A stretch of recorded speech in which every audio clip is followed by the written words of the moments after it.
Minecraft could be described with a single word. Controversial. Mojang has made huge changes in its 16 years of existence that were not always appreciated. And who would be surprised when the greatest and most influenced developers were always trying to avoid showing any pixels, any hints of their creation being just polygons in limited space. Making a blocky looking game would be a total suicide for AAA companies. But history proved everyone wrong. You don't have to make photorealistic graphics, you don't have to make fancy cutscenes using the most advanced engines with the best actors around the world. You just need a guy pissed off from his work, so after his shift, he could start coding on half-retired Java, the most successful game in history. I'm talking here about the hype and fame from the early days of beta, and then they fall through many years of unnecessary updates and controversies. And because of new Minecraft, many of us have different picture of this game in our memories.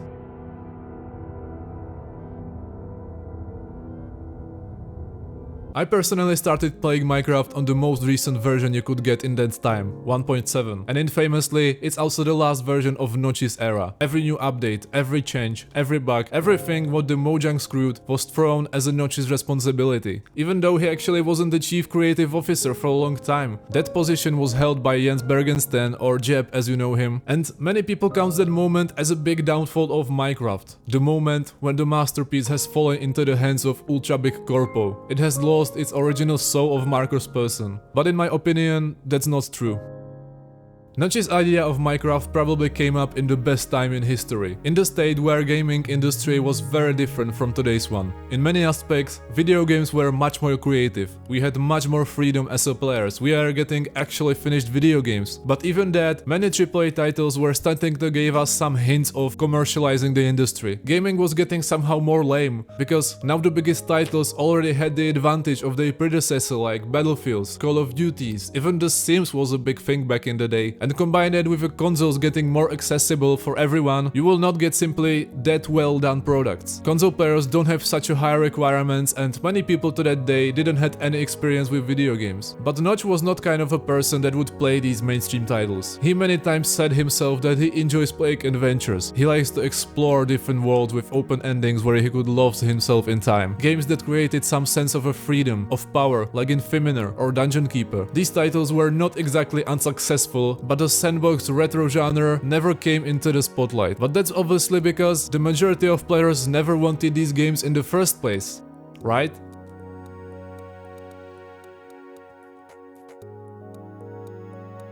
Notch has started working on the earliest version in 2009. Original project was even called Arobidung and later Cave Game. The laterally called Minecraft, still in beta version in 2010, has started to achieve something that was not seen not just in gaming industry, but in history. Do you remember when I said that Minecraft couldn't arrive in better era? Times were drastically changing and the social platform that you definitely never heard of called YouTube was slowly arriving to its spotlight, becoming the main announcer and distributor of new video games. There is many creators worth mentioning that has shown Minecraft in its earliest form. David Angel, C. Nanners, Paul Source Jr., co-star, later rejoined by legendary Captain Sparkles. Nothing has spread out on YouTube better than some underground game where you could bomb the whole world with TNTs, build everything you want with anything you want, explore absolute endless world with randomly generated chunks, which was something unseen. You could fight with mobs, you could build endless railways, and I didn't even start talking about already existing mods where you could do everything that was not included in a base game.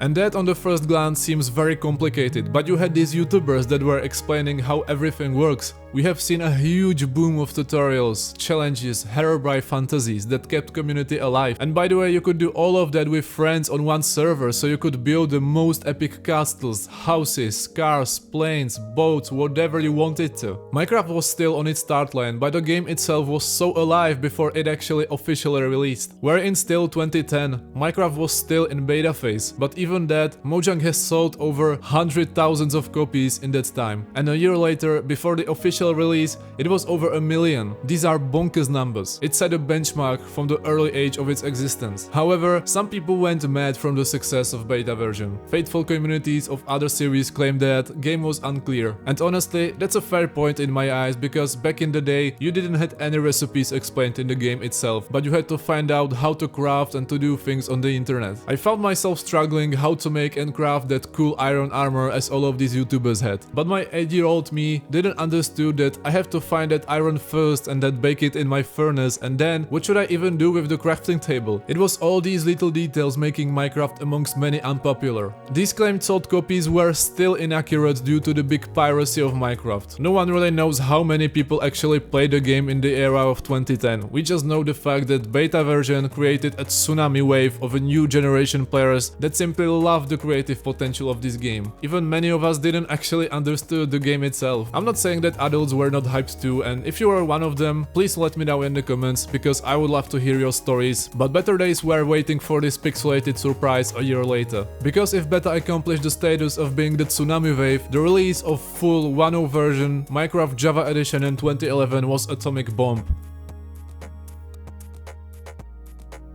Anyone who didn't knew Minecraft has now achieved the status living under the rock. The game sold, according to majority of resources, roughly 4 million of copies to the release of 2011. Some people could argue that the full game was not actually that different from its beta version. Mojang did add an ending with Ender Dragon, fixed many bugs from technical ones like lighting, shading, mobs behavior, sounds, quality of life updates, specifically changed the world generation and more accessible multiplayer. Plus now you had the option of having love with ancients, but the core remained the same. You had unlimited space to explore and to work with. You had many different and scary mobs. You could make redstone mechanisms. You could bomb the whole world. You could build farms because now you had an options of taming animals. The mod community was also skyrocketing, so you could make guns, fly with planes, enter another alternative world, download different resource packs. You are simply spawned into the world of unlimited options. It was a lifetime for me. I could finally keep entertain my creative brain for many hours straight, especially in creative mode. It sounds like an absolute dream for players, but more importantly, it sounds wonderfully for Marcus Persson himself. What he achieved was not just creating the most successful video game of all time, but a culture that was spread out around the world, with unexperienced team working on forgotten program. He was no one before Minecraft. He was working on Minecraft after work in his free time, and now he had millions of dollars and everybody knew him everywhere he went. He became a celebrity. Though, the coin has always two sides. When you bought an alpha version of Minecraft in the early 2010s, Mojang has promised their players that they will have full access to the later updates, since these updates were minor but very frequent. So basically, you could download the new updates whenever you want for free. It was in the game terms. However, Mojang has changed these conditions in December of 2010, when beta version arrived. Now they said that if you want to have full access to the new updates, you have to pay for the game again. This created a wave of complaints that resulted of Mojang descending from these terms and promised a full access for everyone who has owned an alpha version. It was the first time when Mojang did seriously get slapped over their fingers. In some ways, it could have been counted as a mistake, though I feel like these things are not happening as coincidence. It was a sign of Mojang getting a bit greedy, but they fixed it and customers were satisfied. They apologized for everything and it was okay, even though Minecraft was still not in its peak. CNNers, Captain Sparklers, Yogscast were probably the biggest and most influential Minecraft creators that has ever seen the light of YouTube back in the day, and they had thousands of views on every video. We are so used to watch YouTubers with these numbers, but having 100,000 views was uncommon in 2011. It was just for the biggest musicians having these numbers. Minecraft has become basically a necessity if you wanted to achieve the highest attention on YouTube. You see, when a game launches, and 99% of the times it follows the same formula. You've got the sales peak on the first day, and then every other day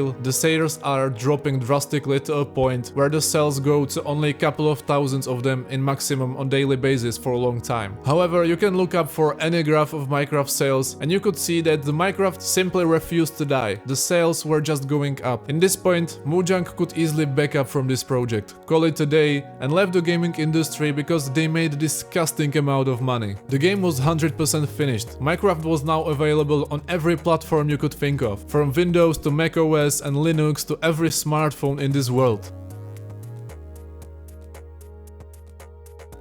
On the first glance, it all sounds like everything what community always wanted. Adding more blocks, biomes, mobs, bosses, bases. The sales went up. Minecraft was tripling its sales in 2013 in comparison to 2011. But original 1.0 version players, even the earlier beta version players, were noticing a recent change in Minecraft's appearance. The game itself still looked pretty much the same, changing only minor visuals like OG textures. But the experience of starting a classic survival world has changed change in many aspects. When you started a world in alpha or beta or 1.0 version, you were thrown into the world of emptiness, of loneliness. Nothing in this world was there to help you out, surviving the first day, finding your ores to defend yourself in the first night, make your progress more effective, eventually building a house. You could only have been more lucky, spawning in more convenient location and finding trees quicker, animals quicker, irons quicker, finding a nice spot quicker, maybe even find some spawners and diamonds quicker. But that was all part of the gamble. It was a mystery. You had to never know where you're going to appear next time. So it was only and only on you to make it through whatever are the circumstances. And even the alpha or beta version, there was nothing to make. These versions didn't have an ending. Minecraft in its root is a sandbox video game, and by every definition of sandbox, it means to have no particular mission, no objective,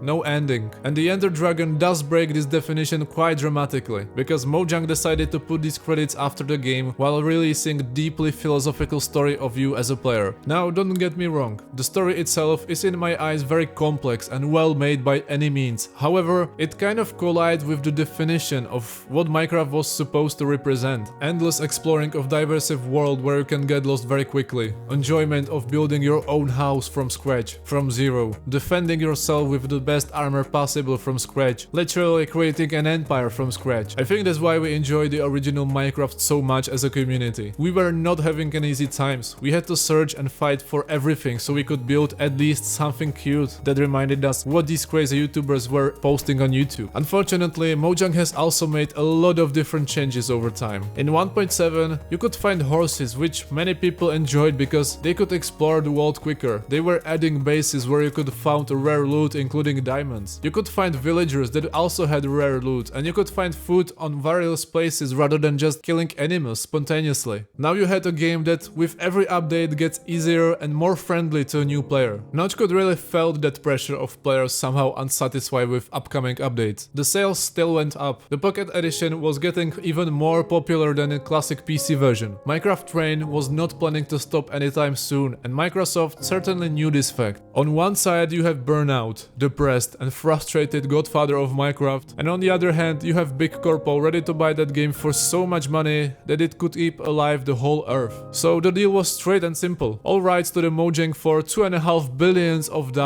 And Notch became free with money he couldn't spend in 10 lives. This video is not specifically about Marcus' person, but we know that he didn't end up very well in his personal life. Anyway, Microsoft was continuing with what has Mojang started. In many years to come, they once again bring many updates which has simply made the game more accessible to every new peasant who wanted to try a Minecraft. Everything was just now much easier to do, much easier to make. Even they continues to make some more complex mechanics of colorful whatever, many decorative blocks and flags. But villagers could now literally trade you a mending, which makes your tools unbreakable. When your community is an army of 10-year-olds, it's easy to just bring updates of more rather than less, because then you would have to explain something unexplainable to these kids. And Microsoft certainly know that, and they successfully continuing the line with bringing the most basic updates which no one cares, and why would you even do it, bro, literally. Don't get me wrong, I think that in more than 12 years of new versions of Minecraft were also included fun and actually useful things, but they are totally overwhelmed by blocks that community never wanted, mobs that are completely useless, biomes that serves only decorative purpose, just things that no one who actually understands Minecraft ever needed. And now we are settling ourselves in the year of 2025, in the state where this masterpiece is rightfully overwhelmed by the older generation of players, not because they did get older, but because Minecraft objectively do not have the same soul. The updates became so lame, and Microsoft is focusing more on the advertisements of the new movie rather than actually make something at least a bit interesting. But not everything is bad as it looks, because when you buy a Minecraft officially from Mojang, they still giving you the option of downloading any version and any snapshot you could think of. You don't have to make yourself a bad day because modern Microsoft advertisements are total crap, literally. You can just pop up a version 1.0 if you want and click on the green button.